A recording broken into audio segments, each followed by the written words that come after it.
I've worked very hard to let go. Let go. That's important.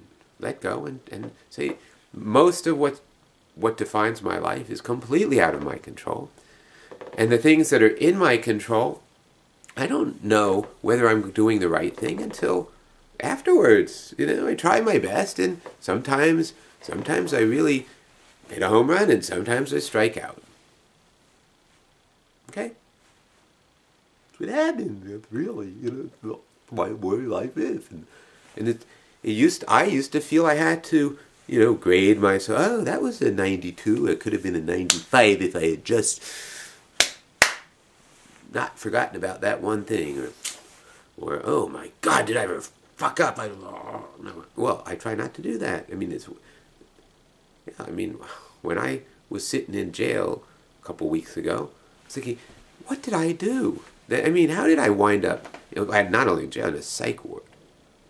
And then I realized it was mind-boggling to me. And then I found out later, well, I did make a mistake. I danced too close to a school. And that was a mistake, and that was wrong. I mean, it was a mistaken judgment, and I kind of go, I wish I had thought of that. I really have the ability to have thought of it, and I didn't think of it. I didn't think of every single thing. And, you know, it's okay.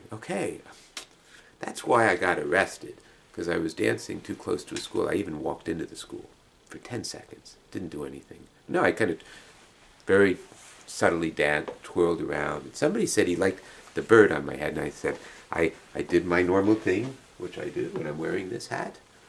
You know, first of all, I don't make a lot of eye contact, because eye contact scares people. I let people see enough of my face, but not my eyes so much, because that scares people. And so when the kid said, I like your hat, I said, thank you. And then I kind of twirled, and then I said, you know, I'm finished. Somebody said something nice, and that's all. That's the reason I walked in to the vestibule.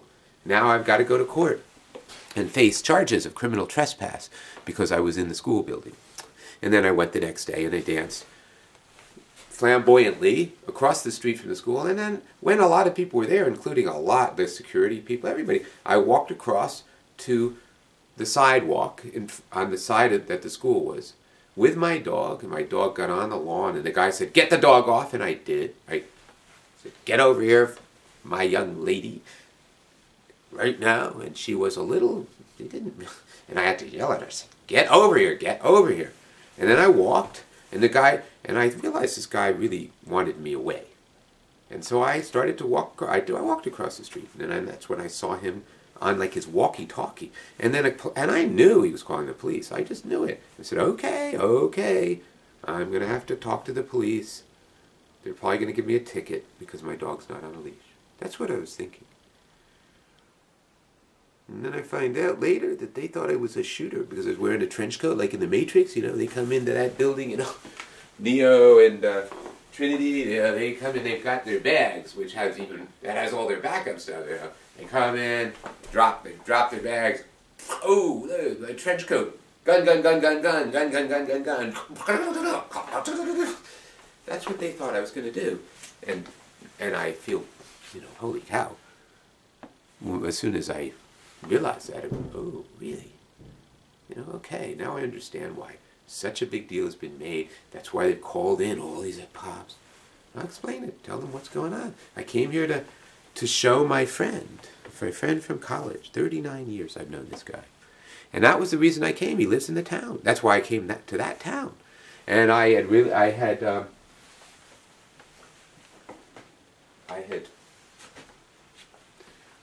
called. I had spoken to his wife. Not called. I'd actually stopped by his house and told his wife that I was going to be outside the high school in this town, Clairmont. That Clairmont is not the actual name, but anyway, I was going to be in Clairmont at the high school, and then I went there, and then I started dancing, and within 10 minutes I was arrested. Less than 10 minutes, maybe 8 minutes, you know, and that was why I wanted to show him that I could get people's attention, and I did. A little too much. you came to a school to get attention?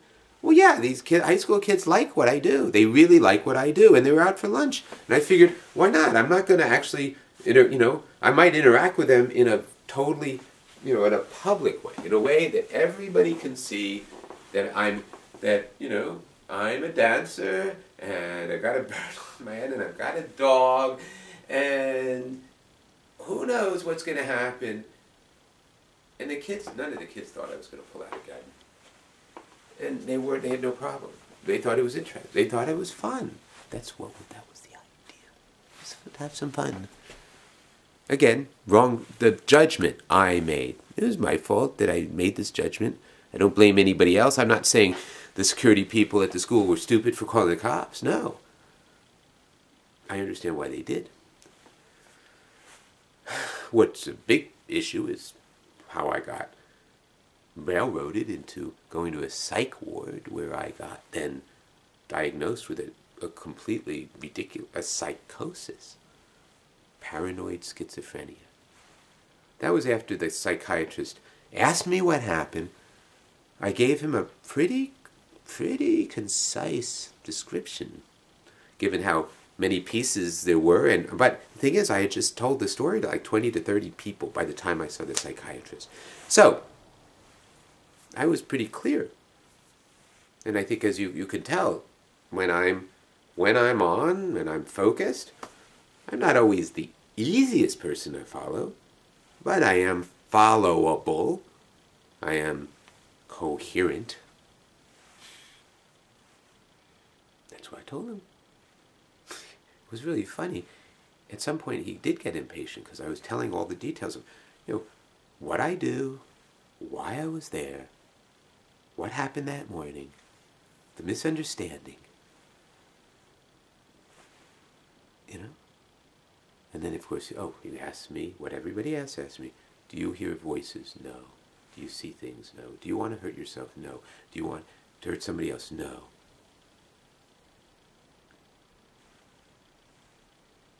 I established that I was obviously not harmful. I had nothing inside my coat.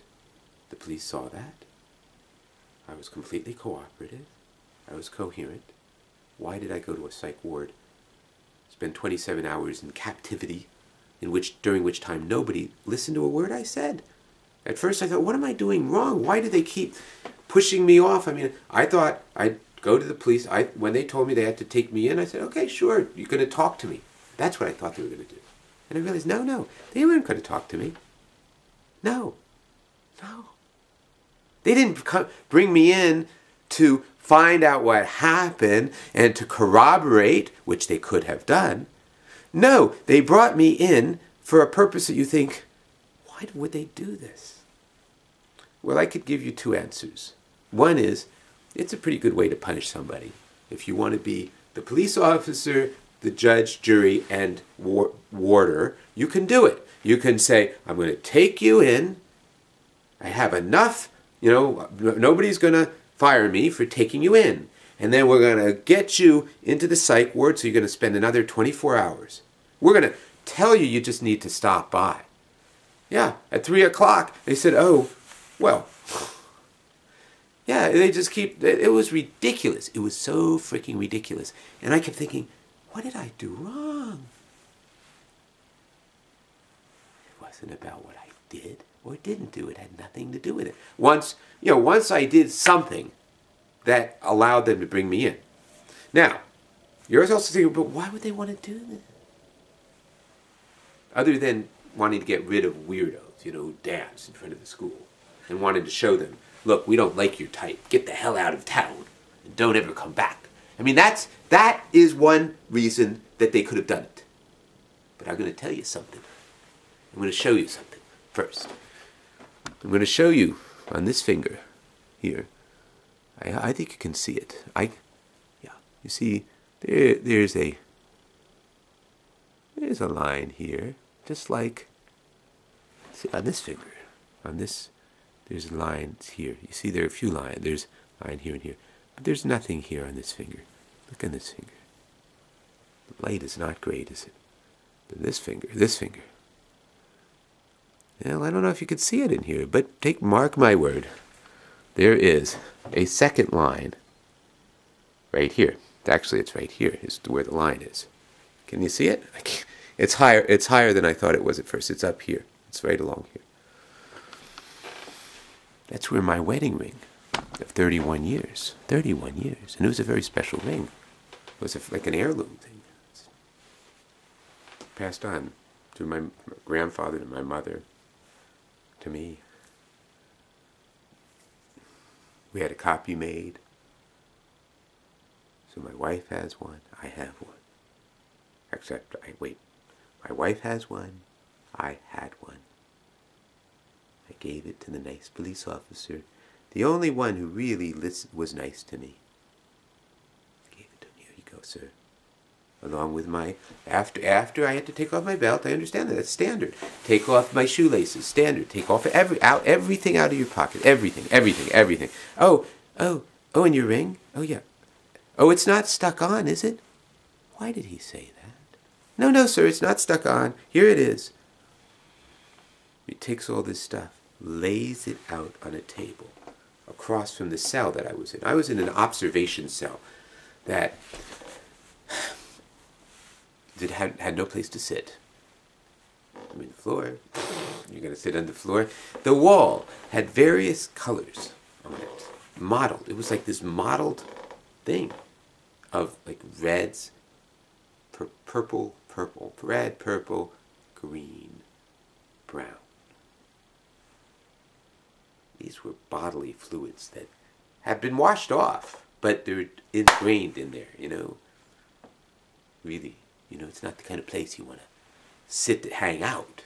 So I was standing there for about an hour or so, hour and a half maybe, which in itself is a little rough, you know, standing. But I like to dance, and I was able to dance. And that made me feel better, you know, I'm dancing. I've got a place to dance. They were watching, they had a camera, they could see everything I did. Watch me dance. I gave a few lectures to the camera about multimodalizing. Whatever.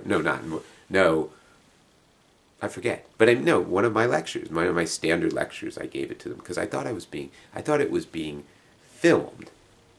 And I thought I could maybe come back and ask. That was before I realized that, you know, in one corner was Franz Kafka, and the other corner was Rod Serling, you know. Franz Kafka was just taking notes. He said, "Hey, this is better than what I made up. You can't make this shit up." and Rod Serling was saying, he doesn't know it yet, but the guy with the bird, well, doesn't have his hat.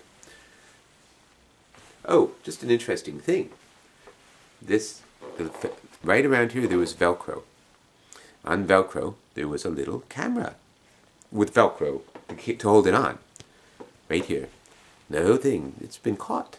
And so this trial that I'm sure it's not going to happen because, well, they have the camera. And either they have the SD card in it, it's still there, they didn't take it out. But I think if they were as smart as if they were concerned about their own protection, they would have probably wanted to see what was on there. And then they would have seen how they didn't give me any rights whatsoever. None! None! That what they did was completely outrageous. And they stole my wedding ring. But I am diagnosed paranoid schizophrenic. What do I know about whether I had a ring? Oh, it's not stuck on. Oh, it must have fallen off your finger. Yeah, I saw the ring and I noticed how nice it was, and I told him, I asked him if it's stuck on. And he said no, and I told him, be careful. People lose their rings here. Don't let it fall off your finger. I mean, he didn't say any of that stuff, but he would, right? That's what I expect him to say, except he's in trouble. He's in trouble, and it's not, well, I don't know.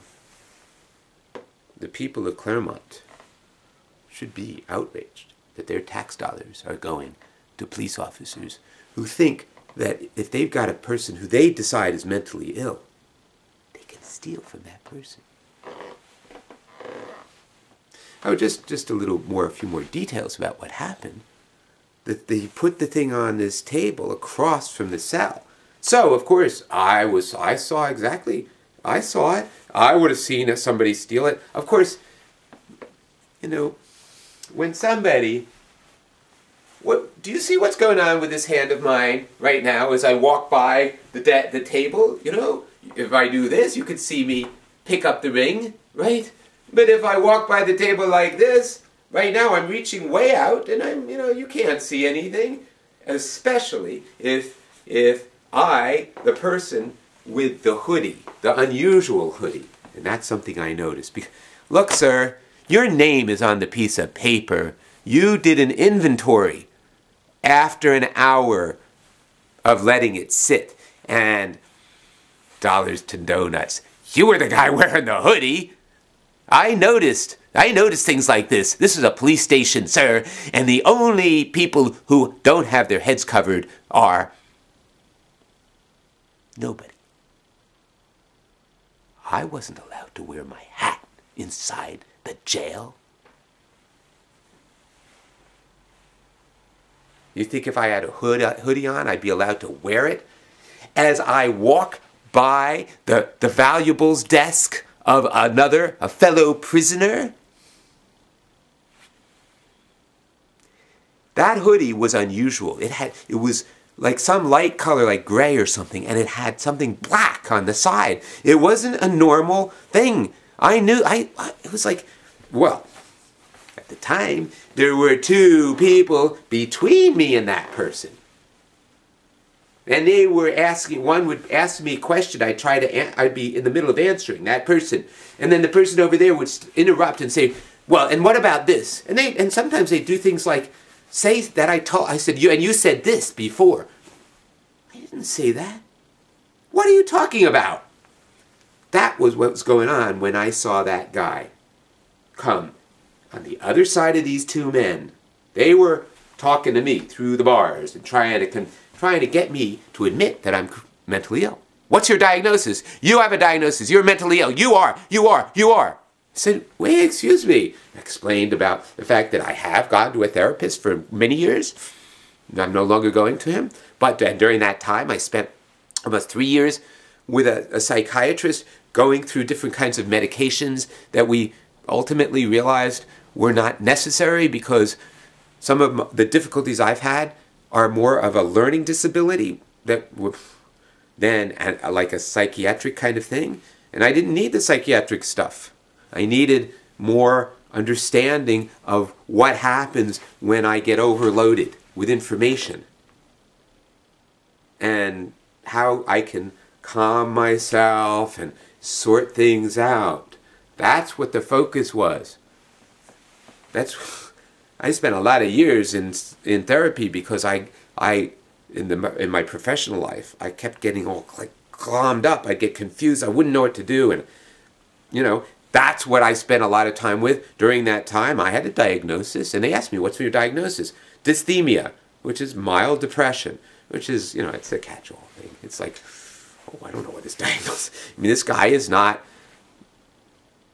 doesn't have a clear neurosis. And he certainly doesn't have a psychosis. The guy comes every week. I mean, there's a guy who spent 8 years talking to me. You could get a phone call from the police or from the psychiatric screeners. We have a guy who claims that you saw him over an 8-year period. We think he's psychotic. Could you tell us what you think?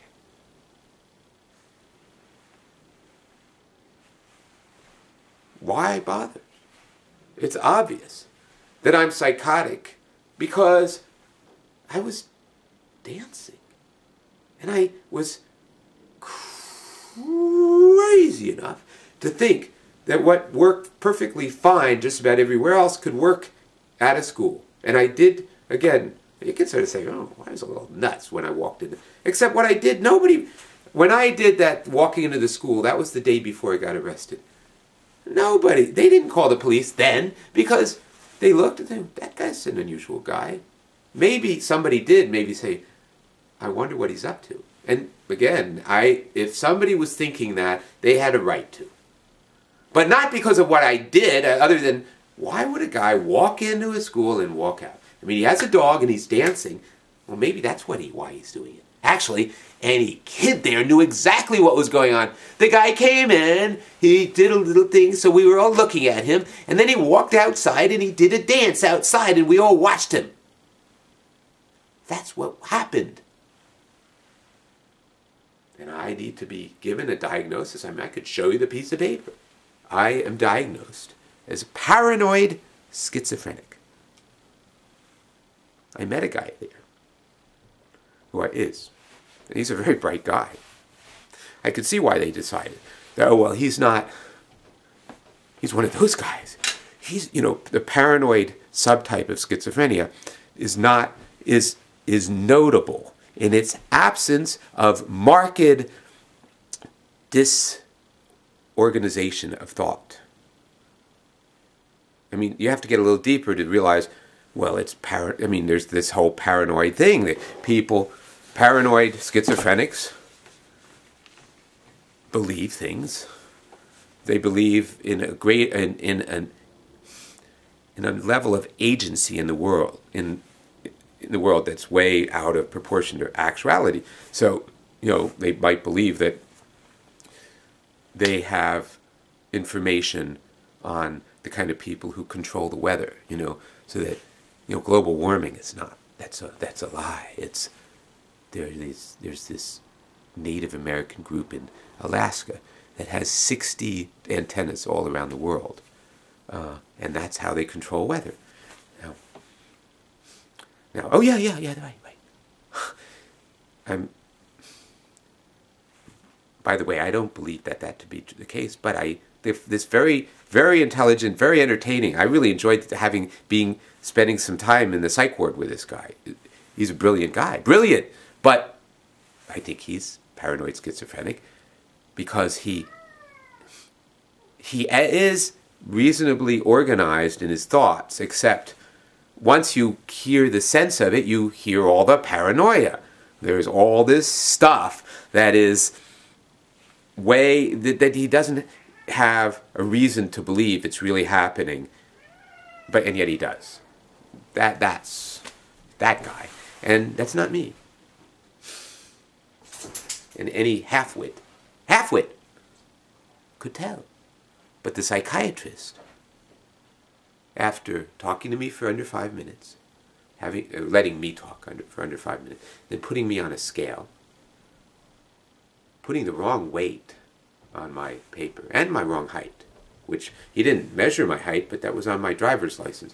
Okay, that might have been just a mistake, but he weighed me at 144, which is a little light for me.